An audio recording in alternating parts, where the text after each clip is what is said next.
మామిడి పళ్ళ రుచులే కాదు, కపిల్ వారి 30 సంవత్సరాల నాణ్యత మరియు నమ్మకం.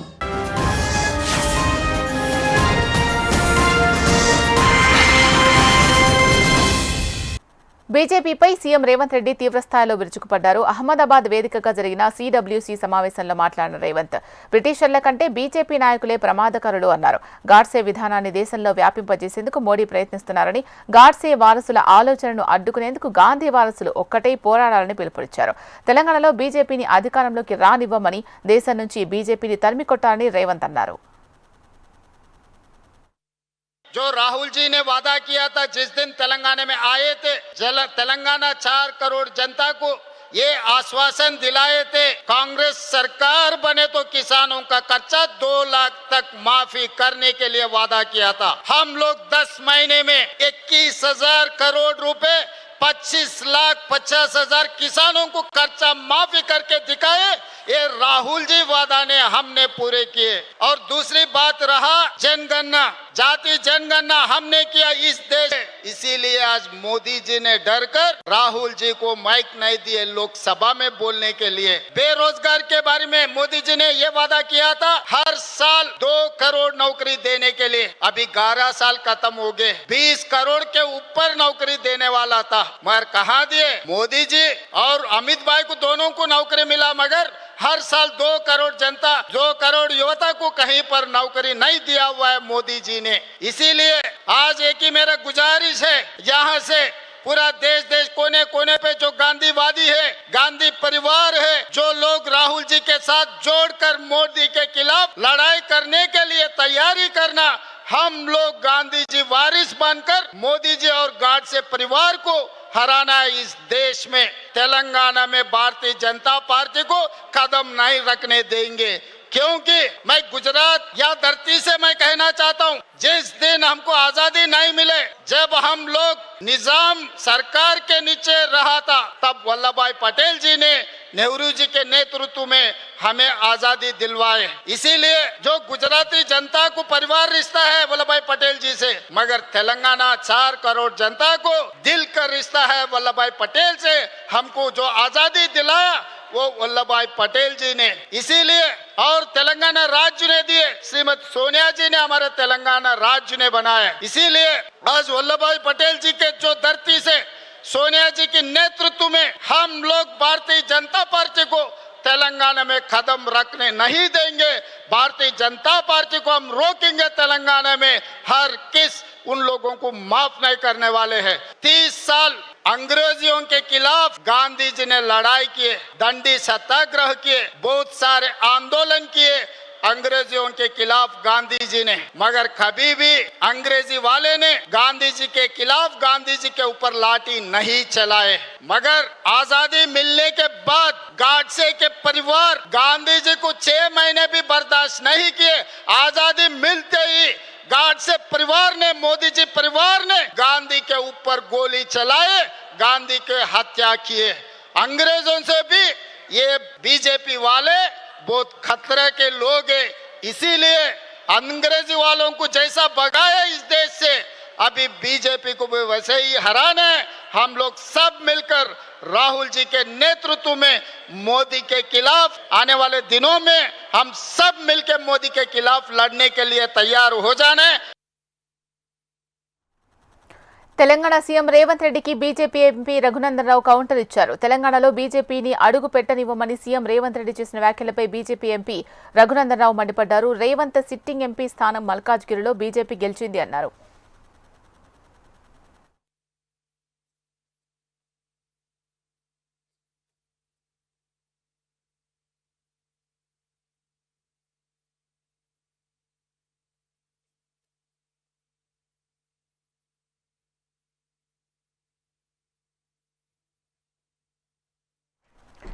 సీఎం ప్రాతినిధ్యం వహిస్తున్న మహబూబ్ నగర్ లో కాషాయ జెండా ఎగరేశామని చెప్పారు. రేవంత్ ఇన్ఛార్జ్ గా ఉన్న చేవెళ్లలోనూ బీజేపీ జయకేతనం సాధించింది అన్నారు.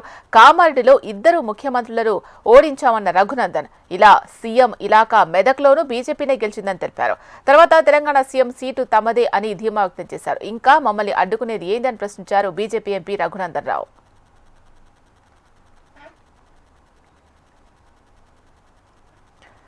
కాంగ్రెస్ ప్రభుత్వమే హెచ్సీయూకు భూములు ఇచ్చిందని బీజేపీ ఎంపీ కొండా విశ్వేశ్వరరెడ్డి చెప్పారు. హెచ్సీయూ భూముల విషయంలో యూనివర్సిటీ వీసీ రిజిస్ట్రార్తో బీజేపీ నేతలు సమావేశమయ్యారు. హెచ్సీయూకి ఇచ్చిన భూముల లీగల్ డాక్యుమెంట్ను పరిశీలించామని తెలిపారు. ఇప్పటికీ ఎన్ని ఎకరాల భూమి ఉంది, సర్వే చేసే అవకాశం ఉందా అని తెలుసుకుంటున్నట్టు చెప్పారు. అసలు భూమి ఎవరిది, చెట్లు కొట్టొచ్చా అనే అంశంపై చర్చించామన్నారు. ఇంతకుముందున్న ప్రభుత్వాలు ఏం చేసినాయి, అంతకుముందున్న ప్రభుత్వాలు ఏం చేసినాయి, వాస్తవంగా ఇది కాంగ్రెస్ ప్రభుత్వం ఉన్నట్టుపై మీరు అందరికి తెలుసు. 2324 ఎకర్స్ భూమి కాంగ్రెస్ ప్రభుత్వమే ఇది అలాట్ చేసింది హైదరాబాద్ సెంట్రల్ యూనివర్సిటీ. దాని తర్వాత ఎన్నో సంస్థలకు మళ్ళా ప్రభుత్వం వాపస్ తీసుకుంది. మీకు ఐఎంజీకి ఇచ్చింది, అది తెలుసు. కేసు మొన్న గెలిచిండ్రు, అది తెలుసు. కొంత భూమి దీంట్లో నుంచి గచ్చిబౌలి స్టేడియం పోయింది, నవోదయ స్కూల్కి పోయింది, కొన్ని ప్రైవేట్ వ్యక్తులకు పోయినాయి, టీఎన్జిఓ కాలనీకి పోయింది. ఎన్నో కారణాలు, మన ఎంఆర్ఓ ఆఫీస్ వచ్చింది, మున్సిపాలిటీ ఆఫీస్ వచ్చింది, బస్ స్టాండ్, ఇవన్నీ పోయినాయి. సరే పోనీ కానీ మాకు వాస్తవాలు ఏమో తెలియాలి. అసలు ఎన్ని ఎకరాలు ఉన్నాయి ఇప్పటి వరకు, అది సర్వే చేయవస్తుందా? ఇవన్నీ కూడా ఈటల గారు అన్నారు, దాన్ని సర్వే చేపియవచ్చా, అది కూడా పరిశీలన చేస్తున్నారు. కానీ లీగల్ ప్రకారంగా ఇప్పుడు సబ్జుడిస్ ఉండి ఏం చేయాలనో ఇవన్నీ కూడా మేము పరిశీలన చేస్తాం. నదీ జలాల్లో తెలంగాణ హక్కులు హరించుకుపోతున్నాయని మాజీ మంత్రి బీఆర్ఎస్ ఎమ్మెల్యే జగదీష్ రెడ్డి అన్నారు. కాంగ్రెస్ ప్రభుత్వ హయాంలో తెలంగాణ నీటిని ఏపీ ప్రభుత్వం దోచుకుపోయింది అన్నారు. చంద్రబాబు ఏపీ సీఎం అయ్యాక ఈ ధోరణి పెరిగిపోయిందని ఆరోపించారు. కాంగ్రెస్ ప్రభుత్వానికి నీళ్లపై పట్టింపు లేదు అన్నారు. చంద్రబాబు చేయాలనుకున్న నీటి దోపిడీని చేస్తున్నారని ఆరోపించారు. నాగార్జున సాగర్ పూర్తిగా చంద్రబాబు చేతిలోకి పోయింది అన్నారు. కేసీఆర్ కృష్ణా ప్రాజెక్టులను కేఆర్ఎంబీకి తాకట్టు పెట్టే ప్రయత్నం చేశారని కాంగ్రెస్ వితండవాదం చేస్తోంది అన్నారు. 1,00,000 మందితో కేసీఆర్ సభ పెట్టేసరికి కాంగ్రెస్ ప్రభుత్వం తోకముడిచి కృష్ణా ప్రాజెక్టులను కేఆర్ఎంబీకి అప్పగించమని అసెంబ్లీలో తీర్మానం చేసింది అన్నారు. అయినా కాంగ్రెస్ తీరు మారడం లేదు అన్నారు. తెలంగాణ నిధులు ఢిల్లీకి, తెలంగాణ నీళ్లు ఆంధ్రాకు అన్నట్లు పరిస్థితి తయారైంది అన్నారు. తెలంగాణ రైతాంగాన్ని నీరుగార్చే కుట్రకు ప్రభుత్వం తెరలేపిందని విమర్శించారు. వ్యవసాయ రంగంలో, మంచినీటి రంగంలో అద్భుతమైన ప్రగతిని సాధించింది. కృష్ణా గోదావరి నదుల్లో మనకున్న వాటా ప్రతి నీటి చుక్కను వినియోగించుకుంది, ప్రతి ఇంచు భూమిని తడిపింది, ప్రతి నెర్రలు బారిన నేలల్ని పచ్చటి మాగాణాలుగా మార్చింది. రేవంత్ రెడ్డి వచ్చిన తర్వాత, కాంగ్రెస్ ప్రభుత్వం వచ్చిన మొదటి రోజు నుంచి ఒక్కటొక్కటిగా మన హక్కులన్నీ జారిపోతూ ఉన్నాయి. చంద్రబాబు నాయుడు గారు ముఖ్యమంత్రి అయిన తర్వాత ఒక పథకం ప్రకారం తెలంగాణను మళ్ళీ మోసం చేసే ప్రయత్నం, తెలంగాణకు ద్రోహం చేసే ప్రయత్నం, తెలంగాణ నీళ్లను దొంగిలించుకుపోయే ప్రయత్నం మొదలైంది. మొట్టమొదటి 5 సంవత్సరాలు ఆనాడు కేంద్రంలో బీజేపీ, పక్క రాష్ట్రంలో చంద్రబాబు ఉన్నప్పుడు వాళ్ళు ఎటువంటి ప్రయత్నాలు చేసినా కేసీఆర్ గారు దాన్ని తిప్పికొట్టినరు.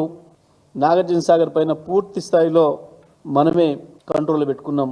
మనకు అవసరమైన ప్రతి సందర్భంలో నీళ్ళు తీసుకున్నాం, మన హక్కులు మనం కాపాడుకున్నాం.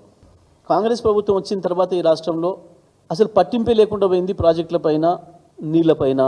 చంద్రబాబు ఒక పథకం ప్రకారం కేంద్రం గుప్పిట్లో పెట్టుకొని నెమ్మదిగా కృష్ణ నీళ్లను దోసుకుపోవడం ప్రారంభం చేసిండు. ఇవాళ నిన్నటితోని పూర్తి చేసుకున్నాడు.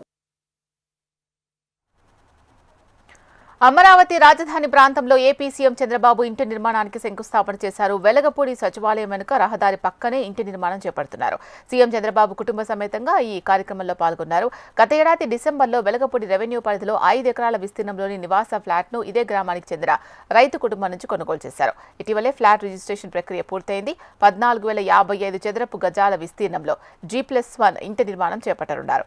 ఏడాదిలో నిర్మాణం పనులు పూర్తి చేసి గృహప్రవేశం చేయాలని భావిస్తున్నారు.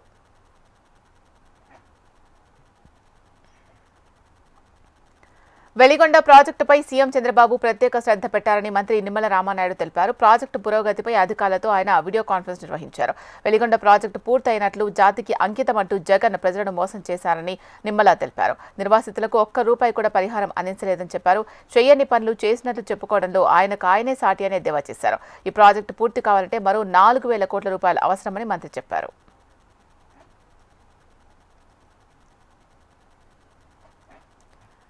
మాజీ సీఎం జగన్ రాప్తాడు పర్యటనకు ముందుగానే బందోబస్తు చేశామని హోంమంత్రి అనిత స్పష్టం చేశారు. జగన్ వెళ్లిన ప్రాంతం చాలా సెన్సిటివ్ కాబట్టి 1,100 మందితో సెక్యూరిటీ పటిష్టంగా ఏర్పాటు చేశామన్నారు.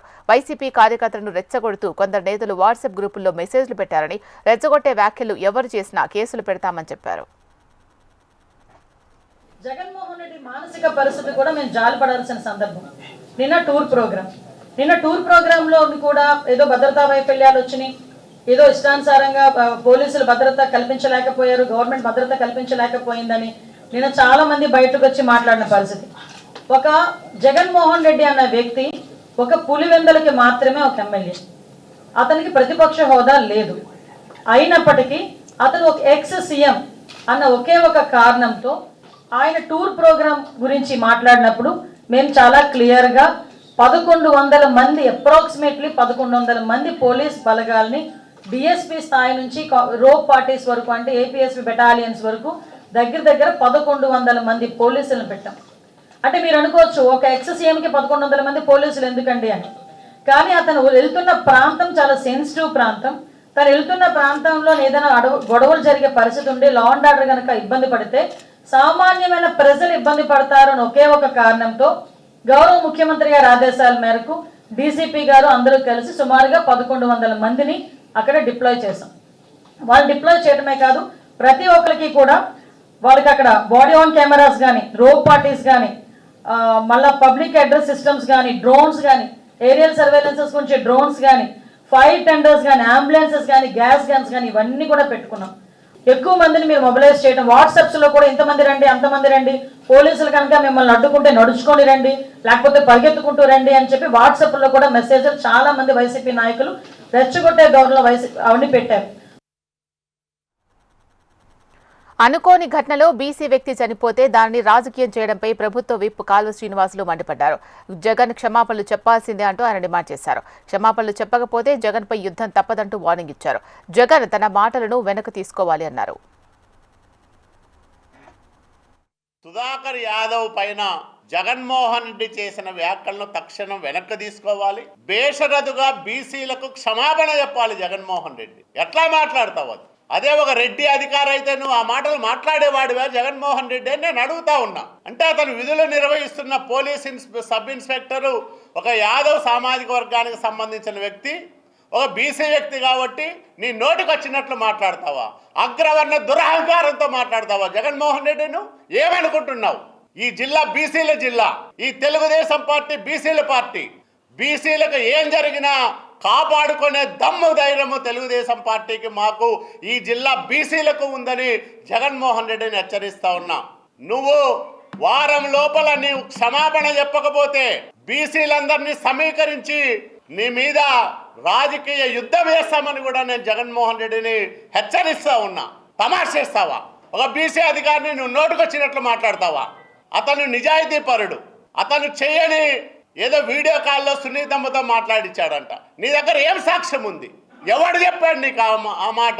ఎవరి మాటలు నమ్మి నువ్వు ఆ రకంగా ఒక బీసీ అధికారి మీద అభాండాలు వేస్తావు, ఆరోపణలు చేస్తావు, నిరాధారమైన నిందలు వేస్తావు?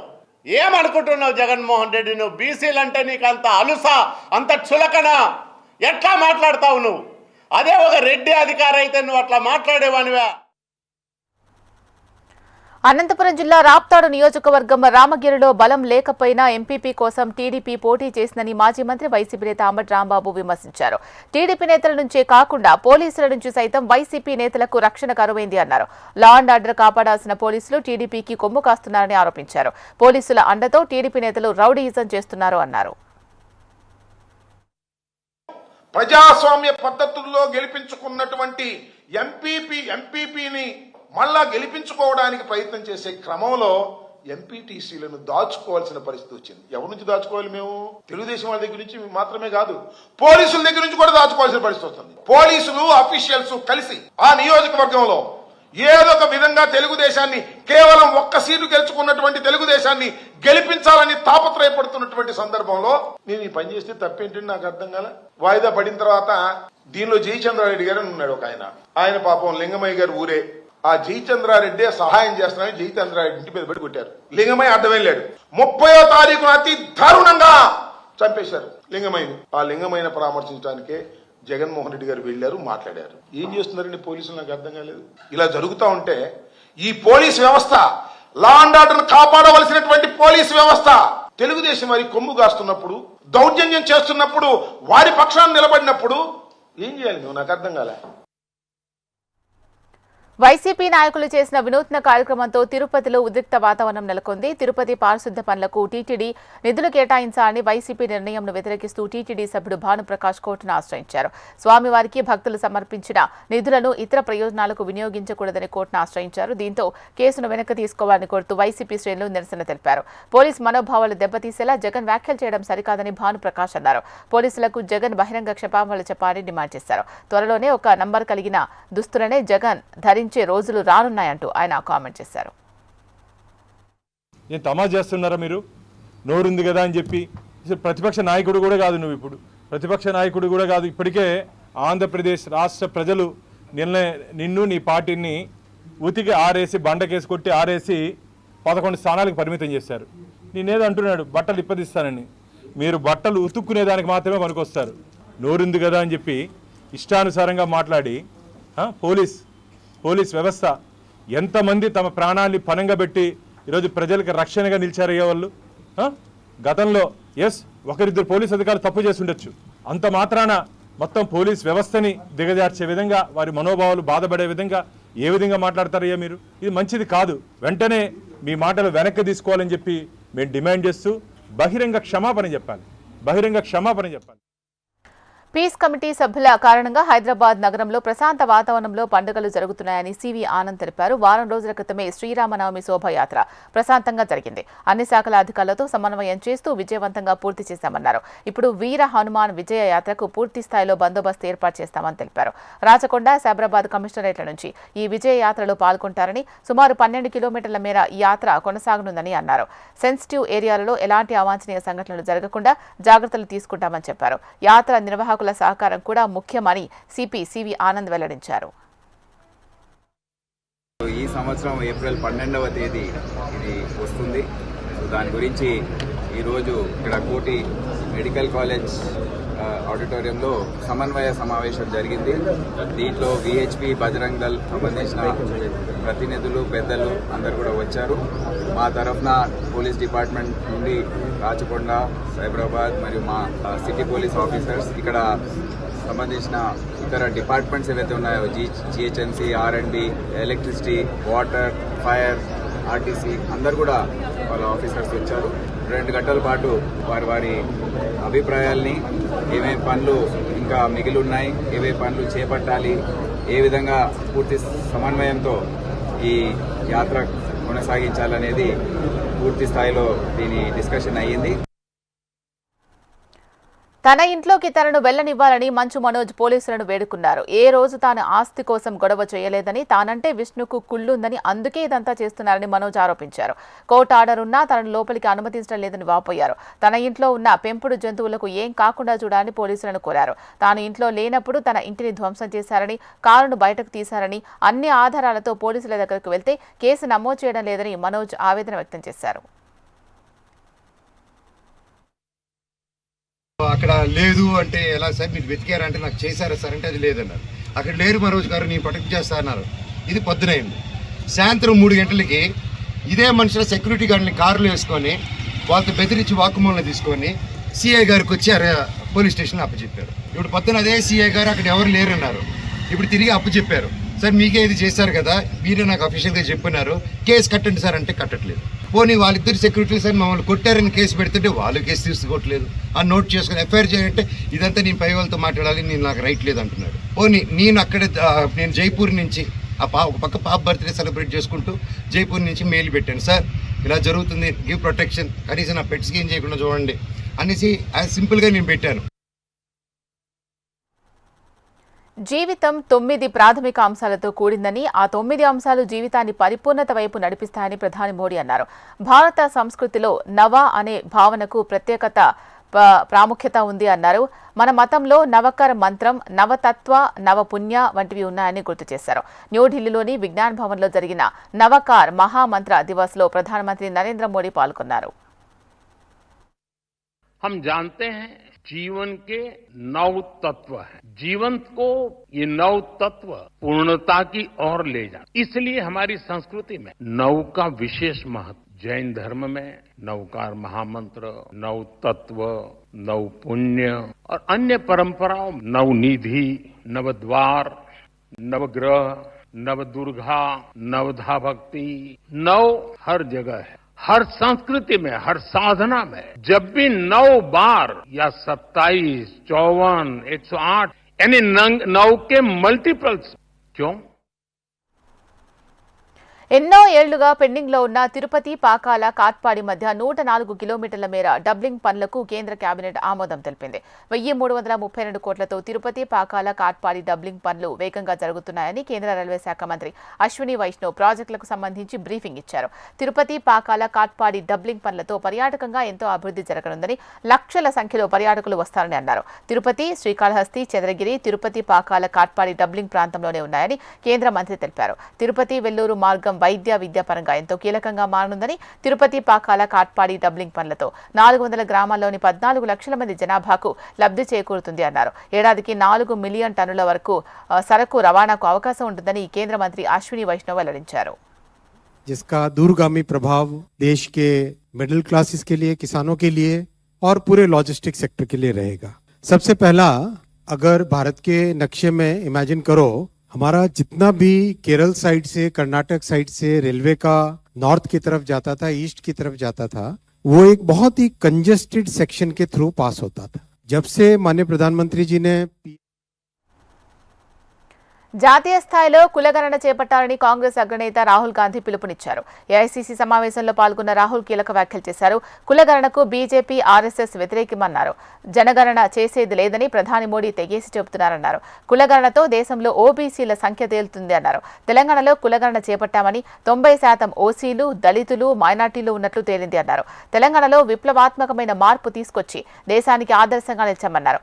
జాతీయ స్థాయిలో కులగణన చేపట్టే వరకు కాంగ్రెస్ పోరాడుతుంది అన్నారు. SC ST sub plan Modi ప్రభుత్వం రద్దు చేసింది. గాంధేయవాదులంతా ఏకం కావాలని రాహుల్ గాంధీ పిలుపునిచ్చారు. मगर उन्होंने बात जोड़ी कि आने वाले समय में लोग मेरा नाम याद करेंगे, और जैसे ही ये शब्द उनके मुंह से निकले तो मुझे एक बात याद आई. कुछ साल पहले एक जर्नलिस्ट मेरे से मिलने आए. हिंदुस्तान के जाने हुए जर्नलिस्ट हैं. ऑफिस में बातचीत चल रही थी. उन्होंने मुझे बोला कि वो या मुशर्रफ जी या नवाज शरीफ के मित्र थे, और उन्होंने मुझे बताया कि उन्होंने नवाज शरीफ या मुशर्रफ जी దేశాన్ని ప్రధాని మోడీ అమ్మేసే రోజు మరెంతో దూరంలో లేదని కాంగ్రెస్ అధ్యక్షుడు మల్లికార్జున ఖర్గే అన్నారు. గుజరాత్లో నిర్వహించిన అఖిల భారత కాంగ్రెస్ కమిటీ సమావేశంలో పాల్గొన్న ఖర్గే కేంద్ర ప్రభుత్వంపై ప్రధాని మోడీపై తీవ్రస్థాయిలో విమర్శలు చేశారు. 70 ఏళ్లలో కాంగ్రెస్ ఏం చేసిందని అడుగుతున్న బీజేపీ, అహ్మదాబాద్లో ఐఐఎం ఎవరు స్థాపించారని ప్రశ్నించారు. మోడీ ప్రభుత్వ హయాంలో శ్వేత విప్లవం జరిగిందా అన్నారు. దేశంలో గుత్తాధిపత్యం కారణంగా సామాన్యుల సంపద ధనికుల జేబుల్లోకి వెళ్తోంది అన్నారు. ప్రస్తుతం రెండో స్వాతంత్ర ఉద్యమం చేస్తున్నామన్నారు. ఇంతకు ముందు మతతత్వ విధానాలతో విదేశీ పాలకులు లబ్ధి పొందారని, ఇప్పుడు మన దేశంలోని ప్రభుత్వమే ఆ పనిచేస్తోంది అన్నారు. దేశంలోని సామాన్య ప్రజల సొమ్మును కొందరు సంపన్న వర్గాలకు ప్రభుత్వం దోచిపెడుతోంది అన్నారు. गांधीनगर कब बना? कांग्रेस के जमाने में बना. मोदी बोलते हैं జమ్మూ కాశ్మీర్లో వక్ఫ్పై రగడ కొనసాగుతోంది. అసెంబ్లీలో 3 రోజులుగా ఆందోళనలు జరుగుతూనే ఉన్నాయి. వక్ఫ్ బిల్లుపై చర్చకు నేషనల్ కాన్ఫరెన్స్ సభ్యుల మోషన్ చేయగా స్పీకర్ అబ్దుల్ రహీం అందుకు అంగీకరించడం లేదు. దీంతో వక్ఫ్ సవరణ బిల్లుపై 3 రోజులుగా అధికార పక్షం చర్చ కోసం పట్టుపడుతోంది. మరోవైపు నేషనల్ కాన్ఫరెన్స్ డిమాండ్కు వ్యతిరేకంగా బీజేపీ ఆందోళనకు దిగుతోంది. వక్ఫ్ బిల్లుపై చర్చ చేపట్టవద్దంటూ బీజేపీ సభ్యులు నిరసనలు చేస్తున్నారు. పోటాపోటీ నిరసనలతో జమ్మూ కాశ్మీర్ అసెంబ్లీ హోరెత్తగా 3 గంటల పాటు సభను స్పీకర్ వాయిదా వేశారు.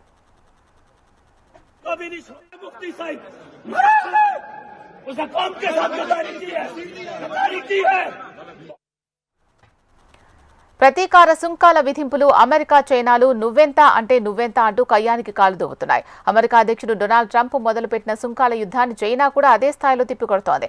అమెరికాపై చైనా ప్రతీకార చర్యలు ప్రారంభించింది. అమెరికాకు భారీ షాకులిచ్చే ఆ దేశ వస్తువులపై 34% ఉన్న సుంకాన్ని 84%కి పెంచుతున్నట్లు ప్రకటించింది.